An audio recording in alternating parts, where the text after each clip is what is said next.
A Big 12 contender has lost its quarterback and will look to a young man to find its way. That's great news for everybody else in this conference, right? This is the Big 12 squad. You're talking ball with the Big 12 squad, sponsored by Game Time.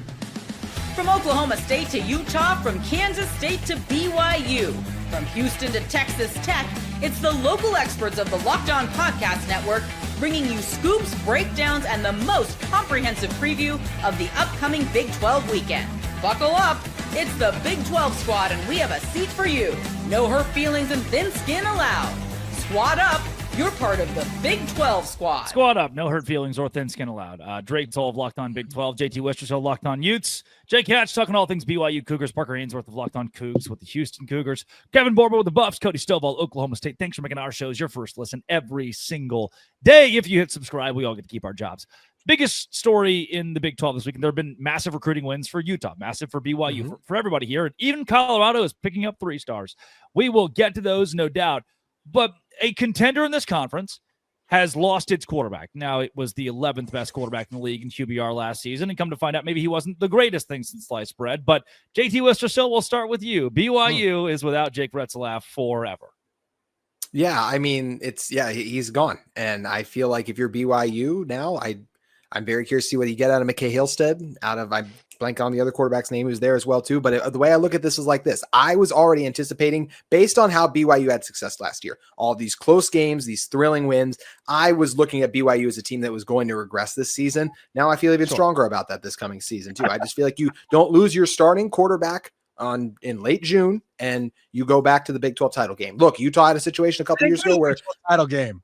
That's true. They actually didn't. That's right. I forgot. They had a really good season, but they ended up being the second best team in the conference. Like I can even say that last year, BYU proved that they were that, but I don't see how they end up being there too. It's an unfortunate situation for everyone involved. I'm curious to see what happens with Retzlaff now too, but yeah, BYU's got to recover quick because obviously all the spring ball reps still went to the main guy and he's not there anymore. So a lot of work to do, Jake.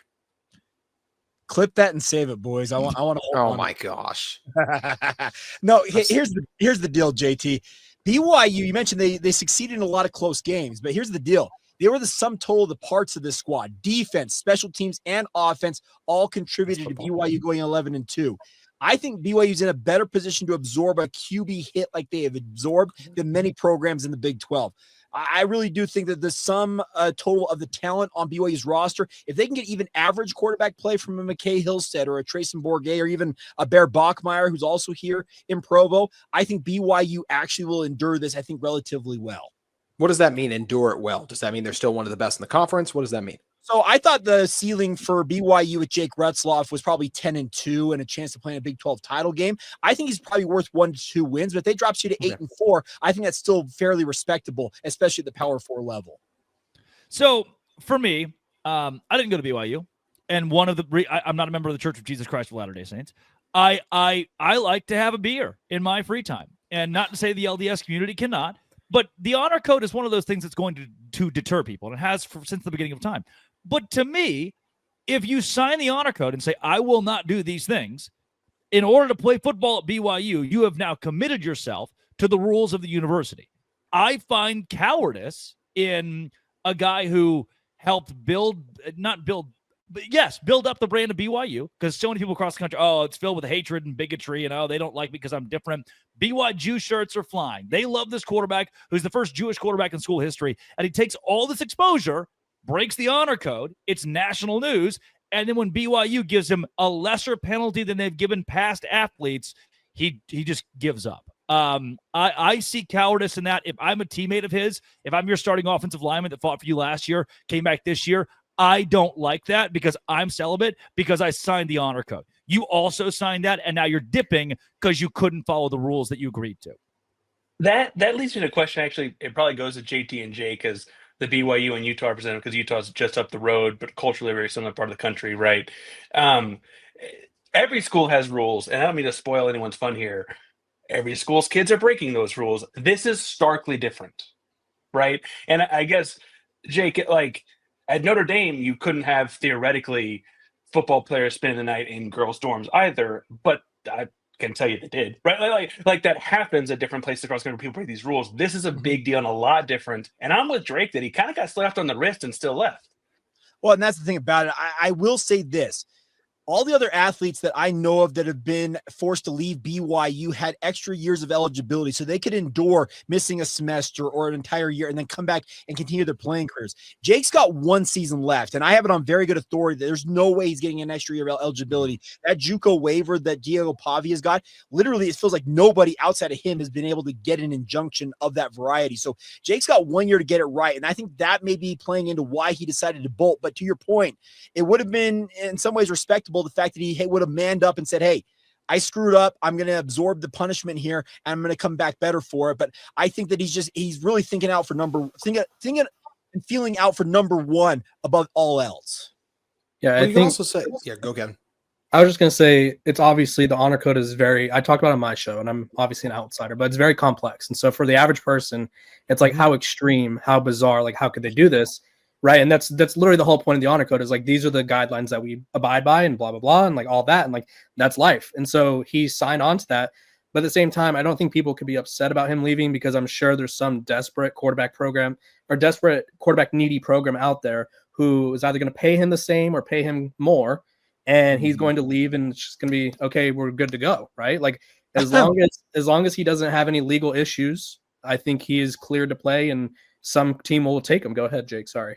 From the Mormon bastion to the Catholic bastion, watch out for Notre Dame on that front. They have a four on the roster for sophomores. I expect that Jake Retzlaff, if everything holds, as I am hearing, that he will be playing for the Fighting Irish this fall. Is premarital allowed in South Bend? What's the stipulation there? Only if you support Rudy. Only if you support Rudy is the rule. Which most people don't. You have to vow that he's on sides. Yeah. hot take we did in the third segment, but not a good movie. We'll do that later. It turns out all of his teammates were like, that guy sucked. We hated him. Yeah. Why did he get a movie? Yeah, It's not a good movie, and it was fictional. But Rudy Jake, I have to say, noted member of the Church of Jesus Christ of Latter-day Saints. Hey! Is Sean Full Astin? circle. Sean Astin's not, I don't think. Jake, really quick. Or were you gonna say Parker?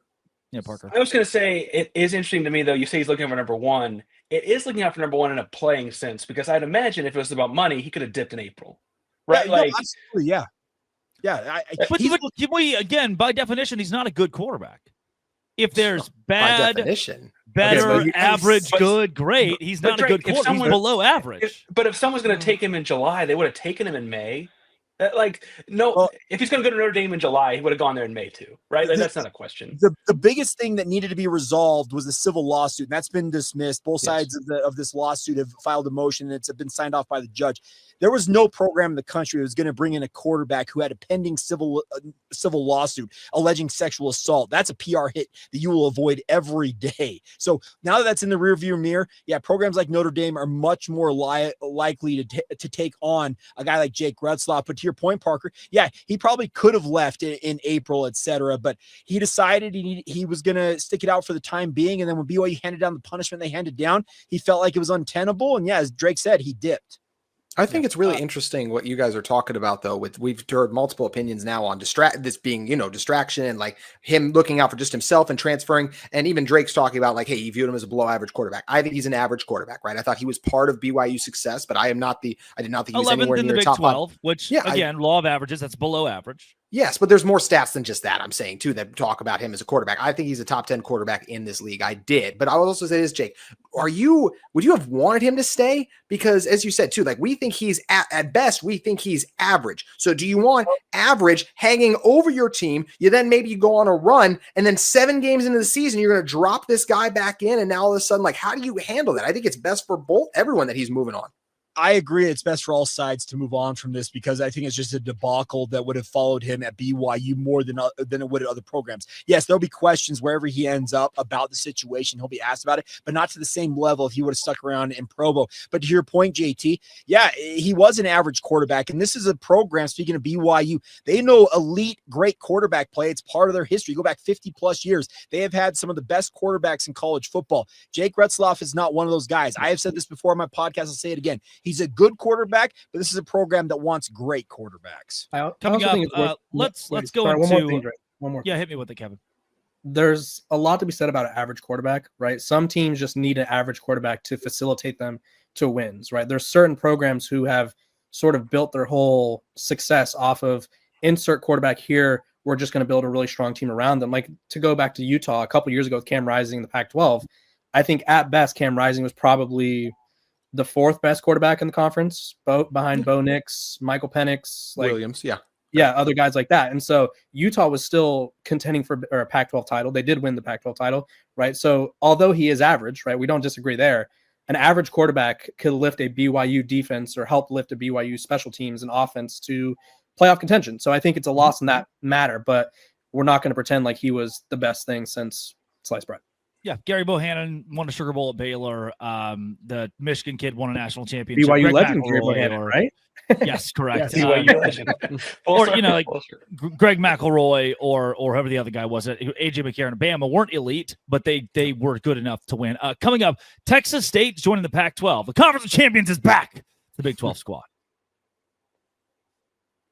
Hey, today's show is brought to you by Monarch Money. Why? Because I'm 24, and I looked at my account and I say, oh, I'm spending so much on Fortnite skins. What? Monarch Money is my own personal CFO.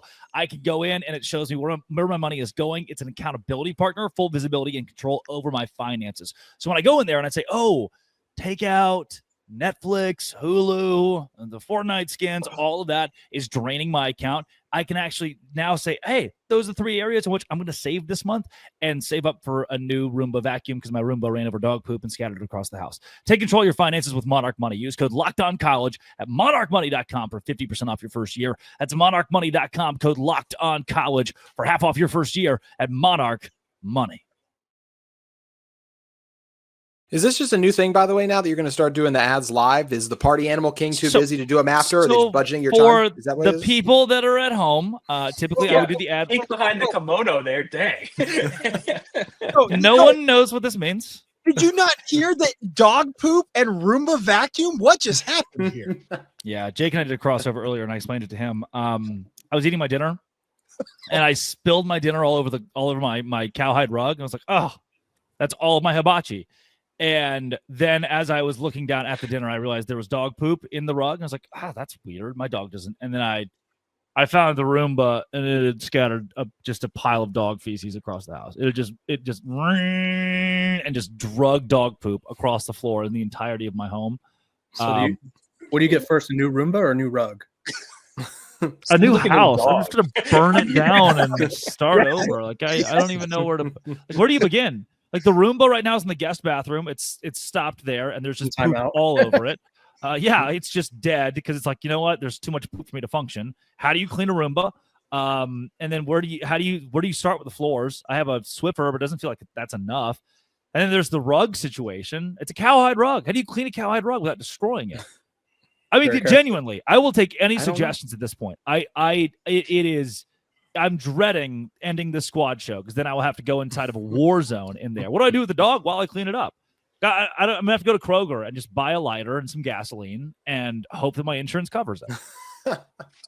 Well, probably shouldn't record at that part, right? If we're recording ads, for insurance purposes, that did not ever happen. Correct. I will not buy Drake, a lighter. your trolls are loving that your house is covered in poop. Your trolls they are. The haters are finally winning tonight. He also, my dog ate of course he pooped in the house because he ate my entire thing of sweet tart ropes. I love a good sweet tart rope. And I just left the package out last night, and he consumed like 7 sweet tart ropes, which is probably not good for a dog. And so he's like, I've got to poop. And he did it in the house. The Roomba was like, oh, it's 2:00. I always run from 2 to 5. So I get home at 5:30, and there's I didn't even notice it at first. It's like if someone was murdered in the room of your house you don't walk into that often, and then a couple hours later, like, is that blood on the floor? It could be a smell. You would think there's a smell. Sometimes people get murdered and there's no smell. I don't know. Right. To get us. Just a regular Tuesday. to get us off of this, speaking of things people didn't notice, to get us back to the Pac-12 thing, Drake, I don't feel like a lot of the country is going to take notice of the new Pac-12. I have the Pac-12 pundits being like, this is it. The Power 5 is back. I think we should take notice in Big 12 country because Texas State is right in the middle of everybody. Not to mention they have the hottest young coach in all of college football. I was amazed that Texas State was able to pay him enough to keep him. And now that they have him and they get this escalation event, I think this is going to be problematic for the Oklahoma States and the Texas Techs and the Baylors and the TCUs of the world. What do you mean problematic? Yeah. when it comes to another heavy hitter in your backyard that can steal some of your recruits, just like SMU is doing right now, from a transfer portal perspective, they're going to be able to come in now and say, hey, you can get out of the Big 12. You'll have an easier shot at winning a conference championship, and you might have the availability to get back into the CFP conversation with the Pac-12. Certainty, I think it's going to be an issue. But if I'm Tech, I can just pay more money.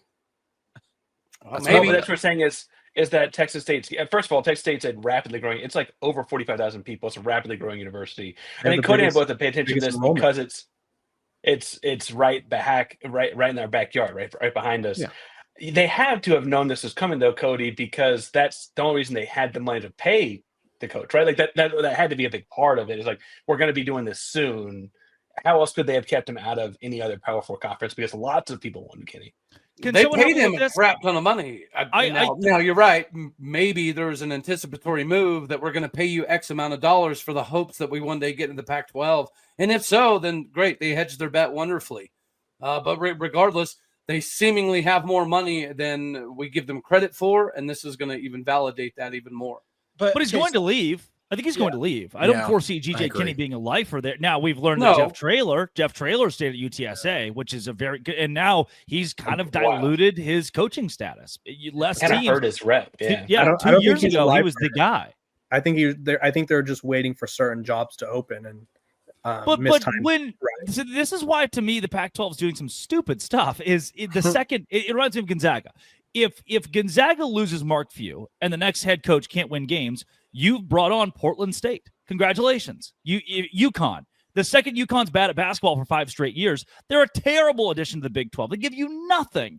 And if you add Texas State, GJ Kinney leaves. They were terrible before him. Clemson with Dabo Swinney. If Clemson has the next football coach who's just average, goes 7-5 every year, they lose their allure after 5 seasons. There are established brands like Michigan and Ohio State and Alabama and LSU that will always give you something good or bad. I don't think Texas State, much less, I don't think Clemson or Gonzaga or UConn, much less a Texas State is one of those. So I'd only push back on this. One, UConn's done this with like 5 different coaches over 26 years. Like I think that means that it stands the test of time. But the other thing I would say too is that is really a very short list of programs, right? Like that we could move on from an all-everything Hall of Fame coach and continue the program on without him. I mean, obviously you're talking about like 12 programs. That's not even a full conference worth, really, right?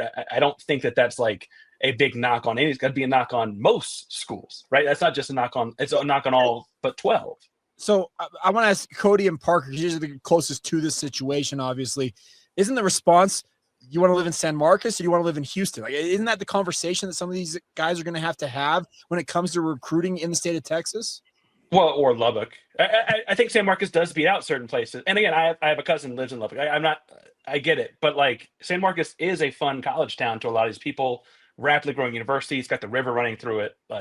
And frankly, I don't get to see them they get rowdy at football games. They enjoy it. I though love, and Drake understands this as a Baylor guy. Now I-35 links the Atlantic Coast Conference and the Pacific Coast Conference up and down I-35 all at once. So one thing Drake mentioned, they clearly take this thing seriously. Whenever they originally launched, maybe Parker can help me with this. Did they not hire Dennis Francione to be their first coach in school history? Like they gave a clear indication from the get-go, we're going to do the best that we can to try to become a legitimate player in the football force. Now they're here. You mentioned San Marcos. You mentioned the area of operation in which they reside. They're literally a thorn in our side. I think SMU is a thorn in our side right now. Yeah. Are they getting a massive amount of recruits over all of us? No, but they will if they continue to stay at this clip. I think Texas State is no different. I think this is a big problem because one thing I think is just interesting about all this, and Drake kind of mentioned this, just going back to the full Pac-12 conversation is full. Drake mentioned like they're already putting out some not smart stuff. I don't understand why they're already trying to talk like, oh, this is what we've done the last 4 seasons. We have the 4th best collective winning percentage. Like it's like, but against who? Like what are we doing? Like what can we play some games before we try to do a positive PR spin? Like you can't be the SEC all of a sudden and try to like just win all these hypothetical matchups. Like you can't just do that all of a sudden the day after you become a conference. JT, Mother trucker Utah fans act like they're OU before they even got in the conference. What are you talking about? Actually, I thought about something with that the other day. But here's what's also funny. The Resco playbook. Remember the old AAC commissioner? He was so quick to point out all the successes of the American Athletic Conference, trying to pump up what he was perceiving to be the Power Six narrative when he was trying to push that for the AAC. This is right out of that playbook when it comes to the Pac-12. Yeah, you know what's funny? Speak for my former employer, the Pac-12. You realistically, you can't just make all these exciting moves because it's exciting in their eyes, right? If they didn't get 8 teams, they're no longer an FBS conference. That is how it goes, right? So they're an FBS conference. I think you could argue very easily that this is probably by far the best G5 conference now, or G whatever. Yeah. I think they have all the best teams. They'll probably consistently produce the playoff representative for the group of 5. That being said, you have to sort of advertise yourself as better. Memphis, right? Tulane, I mean, Boise State did, and then Washington State and Oregon State literally were P4 teams. They're only a year removed. Is Memphis going to stay viable without Fred Smith around? That's my question. Also, who says the Pac-12 doesn't stop here? Right? They could continue to expand and kill these other group of 5 conferences. Like the Mountain West is probably pissing their pants right now because CBS gave the Pac-12 their TV deal, basically, right? They have their deal is up in I don't know how many years, but CBS is now with the Pac-12, right? The Mountain West is up next year, so they are worried about that. I think Texas State's a great addition to the Pac-12, but I'm actually kind of concerned, alluding to what Borba just said. Sacramento State seems to be a very viable next option in line to make the Pac-12 a little bit bigger. Sacramento State's doing some crazy things right now. Let's keep this thought going here. Let's keep this thought going. This Pac-12 deal, is it a threat to the Big 12? Glad you brought up Sacramento State, Cody. They're rumored to have, this it's like a $30 to $40 million NIL budget or something just stupid. And building a new stadium and trying to build themselves up and hiring coaches to paying players to doing things that are just completely abnormal for any FCS or even group of 5 school. The pockets are super deep in Sacramento for some reason, whatever reason, doesn't matter. They're good. And I foresee them as the next big thing, the next Boise State, but much more viable because it's hard to get to Boise, but Sacramento is a big enough town that we can add Sacramento to. Why haven't they dominated the Big Sky then? Why didn't they dominate the Big Sky if that's the case? They were just started doing this. Yeah, they just decided. They were 3-9 last year in the NIL era. Go to the year before that though, when they had Troy Taylor. Right, they were consistently in the playoff. They were a really good team, and now they have Sacramento State's down the road for me. They have Shaq, who's some sort of honorary GM, if you will. They're landing Jaden Rashada. They have Mikey Williams. They have Mike Bibby as the head coach of the basketball team. Brendan Marion is probably. Had he stayed at UNLV, was probably a year away from getting a P4 job, right? So they have all the right. I don't know if he'd be the head coach of our programs, but all of our staffs would add Brendan Marion in a heartbeat. It might be as a coordinator, offensive position, but like they made a home run hire there too, like Borb was saying. Right, and they're taking a risk, right? So Sac State is doing all the right things to position themselves. They're kind of being loud and annoying about it. Their president is probably the most active person I've ever seen on Twitter that isn't below the age of 30.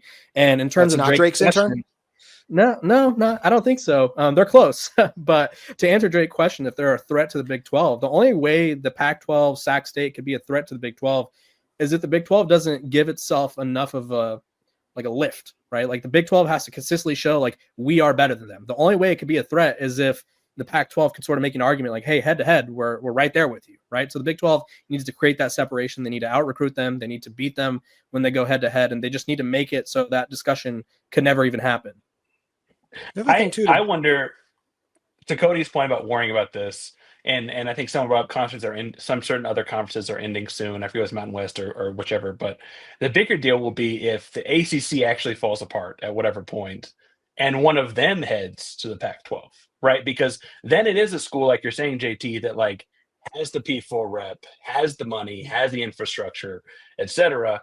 Right now, with just 2, and those 2 being Oregon State, Washington State, I don't know that they're a big threat right now, but the fact that there could it's like a potential threat, right? That like, there are lurking in the background that if the ACC falls apart in 2029, then you could start pulling, because clearly if Stanford and Cal can be in the ACC, then they could also be in the Pac-12, right? And the new Pac-12. Stanford is they want to be in a conference with AAU programs. Like they kind of pride themselves on being academic excellence and being sort of at a different tier, right? They could have joined the Big 12, right? The Big 12 would have offered them open arms and be like, hey, come join. And they're like, no, we're kind of here. And you guys are kind of here. But I'm mentioning P4 programs. It's more so than I'm saying. Wait, what? Say that again? The Big 12 would have offered Stanford. You think so? Stanford's just too pompous. Genuinely, they were. That was their whole message was no AAU, and we don't like the religious schools. I don't think the Big 12 tried that hard. BYU knows all about that. Stanford, trust me. Sure. So I think what Borb was getting at is had Stanford called and says and say, hey, we'll take the same deal that BYU's taking. We'll take a 2/3 of a share or whatever it was for a couple of years. It's a no-brainer. You add a brand like Stanford's a huge brand, and it's your new Vanderbilt. Whether or not they're good at athletics, I wholeheartedly disagree. When the Pac, they're Vanderbilt, and Vanderbilt Stanford was my beat. My first after the Pac-12, Stanford was my beat. I was covering them for SI, and literally every metric showed that they were a popular team. They were at that time among. Where are their fans, Borba? Come on, man. Where's their Locked On show? I mean, literally, here's the thing. They were one of the most watched teams. I think the only teams outranked them was like Oregon and USC. They have nobody in the stands. They produce NFL Locked On players. Stanford in the room with us right now. Locked On Stanford, Locked On Cardinal right here. But yeah, they're talking with metrics. Like they had everything supporting them. They produced NFL players. They were popular on TV. They have notable alum. Right now, they're getting recruits with no head coach. So Stanford has always been a thing. It will always be a thing. And I get the Vanderbilt comparison, but that's very low. Everyone's heard of Stanford. Yeah. Not everyone can tell you where NC State is. Right? Not every. I mean, when I went to Baylor, there were people like, "Yeah, I go to Baylor," and they were like, "What? Where's that?" Even Vanderbilt. I don't think most people know Vanderbilt's in Nashville. But Stanford's brand power is certainly there. It's just their revenue is not going to. They're so committed to the Olympic sports that they're not going to give you what you want in football. The Big 12 is fine without them. I think what Borba is saying is they could have come to a head, but honestly, I don't think either side is very ticked off that they didn't. Drake, aren't we watching this newly formed Pac-12 essentially serving as I can't call it like a host in terms of it serves its purpose for a while for Washington State, for Oregon State. You and I discussed this, Boise State as well, for them trying to leverage themselves for the next 3, 4, 5 years until the next round of what we expect is conference realignment comes about, and then they leap back into the Power Four. Isn't that what we're expecting from this league, from those dogs? What I'm really curious about is how are they going to raise the $20 million each year, the rev share? I think that's going to be a big challenge for these Pac-12 teams. Hence why I don't see them as a major threat. But this is all temporary. Jake and I talked about it in a crossover this week. This is all for Washington State and Oregon State to look at the Big 12 of the ACC and say, look, we rebuilt a conference. We have Kirk Schultz, who's a genius, and we can bring value to your league. You have schools out west add up. They're only trying to bolster their resume to move up. I don't think their ultimate goal is to be in a conference with Sacramento State. They want to go make as much money as they can in the Big 12 of the ACC. This is just kind of a proof of concept for them to wait for 4 years until we rework our TV deals, and they're back in the fold. This is not a permanent thing for the Pac-12. Would you see them also pulling in a Boise or a Sacramento then? Because it's like, hey, look at this like gang of four. Look how much success the four of us has had in this conference. You could take the four, right? Like as opposed to saying the one or twos. I think the four almost might be more appealing than the two. But it's an interesting thought process. That also could like medium market though, and that's where the whole Pac-12 new and current or whatever you want to call it, that's where it gets hurt, right? None of them are in the biggest markets possible, right? Boise's, it's cool in terms of history, but Boise's always been trying to get in to a Power 5 conference. Well, we'll talk about it next week, but we're seeing the death of it'll be slow, but we're seeing the death of the TV revenue being what it is. It's gonna plateau. I don't think we can keep up with the billion-dollar contracts that are being doled out because the viewership's just not there in a TikTok world, in a world without you're seeing it at the pro level in every sport. And so I do think we'll get to the point where we say, hey, yeah, you're in Pullman, but also you grab a lot of the Seattle viewership and you're in Boston College, you're Boston College, and no one watches you. So your market isn't as important as I think we would have considered it to be 5 or 10 years ago, as we see how these play. Clemson, South Carolina, not a big market at all. but Clemson's a massive moneymaker for these TV companies because they're good. So it's less of market now, and I think more of your actual brand value. And that's why we talk about brand value so much as opposed to market in today's world. So that's all for next week. This was really, can I say one thing really quick? JT, Just on Sac State. Y'all are so enamored with Sac State. Can we just see if this is actually going to work this year? It's all about potential, right? Jaden Rashada hasn't amounted to anything. Mikey Williams hasn't amounted to anything. I like Brendan Marion. We see a lot of coaches that I like as offensive coordinators that flame out as head coaches, right? Mike Bibby could be the very well same thing. This is just a massive experiment. I don't know why we as the Big 12 need to be all in on this. This is something we can talk about another time, but I want to wait and see. Who would your ex-girlfriend from Sac State? Is she just like a pop star now? State's a nice school. It's an hour down the road, right? They got good food, nice little downtown. It's the capital. Why do you hate Lister Cell with the Utes? We better talk about this pro Parker poll next week too. Parker Ainsworth, Kevin Borber of Lockdown Buffs, Cody Stovall of Oklahoma State. When we get the entire Big 12 crew back together next week, we will talk about this. That's a fun little teaser. That's all coming up next week. This has been, and always will be, Locked On. Thanks for making our shows your first listen every single day. The Dose Grande Squad.